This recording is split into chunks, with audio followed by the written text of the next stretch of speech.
Now the word of viewership keeps on changing. One is the footprint. Footprint means what is the reach of your channel.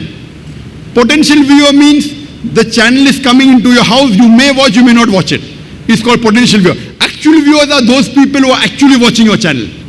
God TV doesn't give on its website the actual viewers, but they give potential viewers. Potential viewers mean they were reaching 275 million in the year 2005. Our main aim was that one day we should launch our satellite channel, religious channel, and should have more viewership than God TV.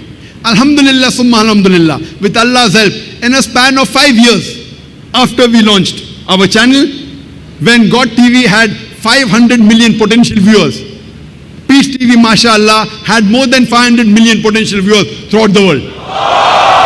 And today, alhamdulillah, Peace TV network is the largest watched, not only Islamic satellite channel in the world, it's the largest watched religious channel in the world. And today, our footprint is almost throughout the world, almost covering more than 5 billion people. In potential viewers, we may be close to 1 billion potential viewers, close to 1 billion. Actual viewership is more than 100 million.